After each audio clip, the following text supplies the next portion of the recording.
আজকে আমি কথা বলবো আমার ছাদ বাগানের সেই লেবু গাছটিকে নিয়ে। যে লেবু গাছটিকে নিয়ে প্রায় বেশ কিছুদিন আগে আমার চ্যানেলটিতে ভিডিও আপলোড করেছিলাম। আর সেই ভিডিওতে জানিয়েছিলাম লেবু গাছে যে সার দিলে প্রচুর পরিমাণে ফুল ও ফল আসবে এবং সেই সবগুলো ফুল কিভাবে ফল পর্যন্ত টেকাতে হবে সেই ভিডিওর মধ্যে এই নিয়ে বিস্তারিত আলোচনা করেছিলাম। আর সেই ভিডিওটি আপনারা খুব পছন্দও করেছেন, তাই তারই উৎসাহ নিয়ে সেই লেবু গাছটিরই আপডেট নিয়ে আজ কথা বলবো। আর সেই সাথে জানাবো এই সময়টিতে গাছে কী দিলে ফলগুলো আর ঝরে যাবে না এবং ফলগুলো কিভাবে খুব দ্রুত বৃদ্ধি করা যায় সেই সব কিছুই আলোচনা করব আজকের এই ভিডিওটির মধ্য দিয়ে।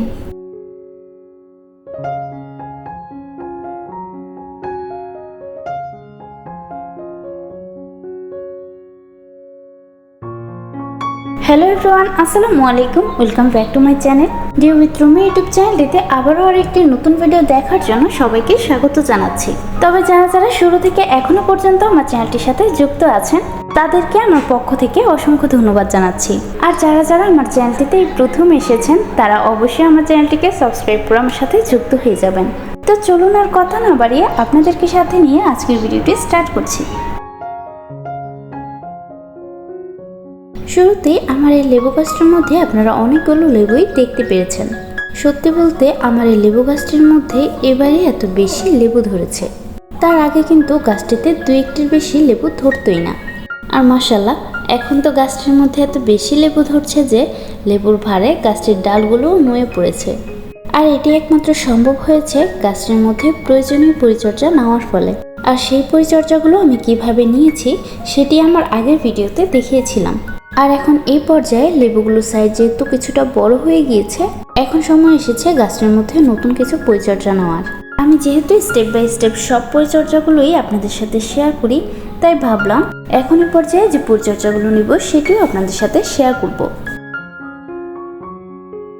আর এখন আমি এই পর্যায়ে গাছটির মধ্যে একটি লিকুইড ব্যবহার করব, যে লিকুইডটি দেওয়ার ফলে গাছে যেসব লেবু রয়েছে সেগুলোর উপর দ্রুত বৃদ্ধি পাবে।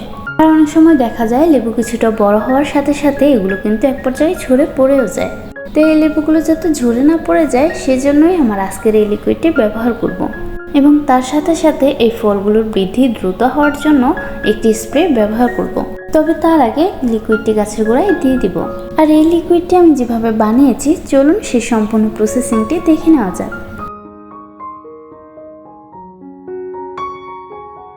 শুরুতেই দেখতে পাচ্ছেন আমি এরকম দেখতে একটি বালতি নিয়ে নিয়েছি আর তার মধ্যে আমি 2 মুঠো পরিমাণ সরিষার খোল নিয়েছি।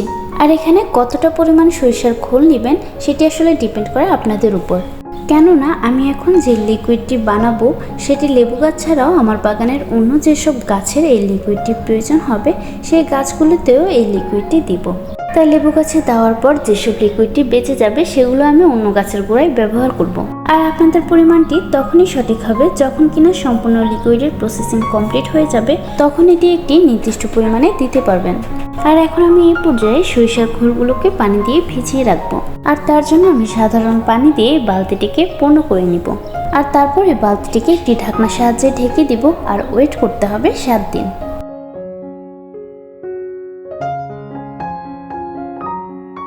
আর আজকে 7 দিন পর ফিরে আসলাম। আর এই মাত্র 7 দিনের পরিবর্তনে পানির কালার কতটা চেঞ্জ হয়ে গিয়েছে সেটি তো দেখতেই পাচ্ছেন। আর এই পানির বর্ণ যখন এরকম কালো হয়ে যাবে তখন বুঝতে হবে এই সরিষার খোলগুলো পানিতে পুরোপুরিভাবে মিশে গিয়েছে। আর এখন এই পর্যায়ে এই লিকুইডটিকে ভালোভাবে নেড়ে দিতে হবে। তার জন্য কোনো কাঠি কিংবা লাঠির সাহায্যে এটি খুব ভালোভাবে মিশিয়ে দিতে পারেন। আর যখন এটি এভাবে নেড়ে দিবেন তখন দেখবেন এটির বর্ণ পুরোপুরি চেঞ্জ হয়ে গিয়েছে। আর এখন এখানে যে লিকুইডটি আছে সেটি কিন্তু সরাসরি গাছের গোড়ায় ব্যবহার করা যাবে না। আর তার জন্য আমি এই লিকুইডটিকে আলাদা একটি বালতিতে ঢেলে নিচ্ছি।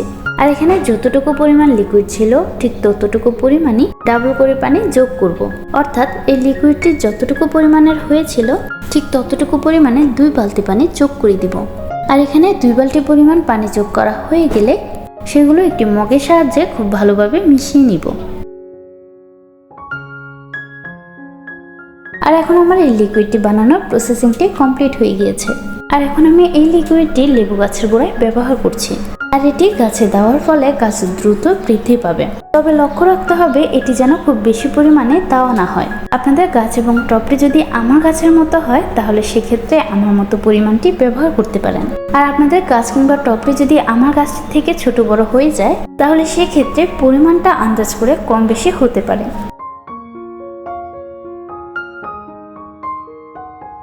আর এখন আমি এই পর্যায়ে গাছে ফ্লোরা ব্যবহার করব।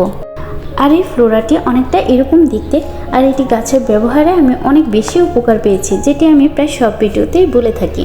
আর এটি ব্যবহারের নিয়ম হচ্ছে 2 লিটার পানির মধ্যে 1 মুঠা পরিমাণ এই লিকুইডটি ভালোভাবে মেশাতে হবে। আর এই পানি আর লিকুইডটি খুব ভালোভাবে মিশিয়ে একটি স্প্রে বোতলে ভরে গাছটিতে ব্যবহার করতে হবে।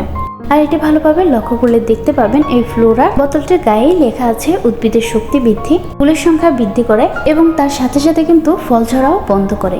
এই বোতলটির গায়ে আসলে যেভাবে বলা হয়েছে এটি ব্যবহারেও কিন্তু অনেক বেশি উপকার পাওয়া যায়।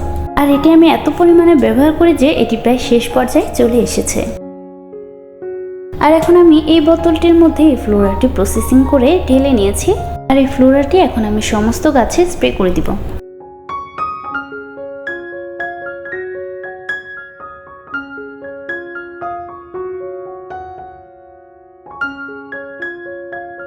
আর এখন এই পর্যায়ে সমস্ত গাছে ফ্লোরা ব্যবহার করা হয়ে গিয়েছে। তবে আমি কিন্তু বেছে বেছে সমস্ত লেবুগুলোর মাঝেই এই ফ্লোরাটি স্প্রে করেছি, কেননা আমার এই গাছটিতে লেবুগুলোর পাশাপাশি পুনরায় আবার এরকম ছোট ছোট ফুল বের হচ্ছে। সেই ফুলগুলো পুনরায় আবার লেবুতে পরিণত হচ্ছে। আর এই সময়টিতে কিন্তু ফুলগুলোর মাঝে ফ্লোরা ব্যবহার করা যায় না। ফুলগুলোর মধ্যে যদি ফ্লোরা স্প্রে করেন তাহলে সেক্ষেত্রে ফুলগুলো খুব তাড়াতাড়ি ঝরে পড়ে যাবে, সেগুলো তো আর ফলে রূপান্তরই হবে না। এই দিকটি অবশ্যই আপনাদেরকে লক্ষ্য রাখতে হবে। আর যখন আপনাদের গাছটিতে এরকম লেবু ধরে থাকবে তখন কিন্তু আপনার গাছটিতে পরিমাণ মতো পানি প্রতিদিনই দিয়ে যেতে হবে। এই সময়টিতে যদি গাছটিতে পরিমাণ মতো পানি না দেন তাহলে সেক্ষেত্রে গাছের মধ্যে যে লেবুগুলো থাকবে সেগুলো খুব তাড়াতাড়ি ঝরে পড়বে। আর তার সাথে যদি গাছে কোনো ফুল থেকে থাকে তাহলে সেগুলো আর ফলে দাঁড়াবে না। তো আমার আজকের এই ভিডিওটি এই পর্যন্তই ছিল।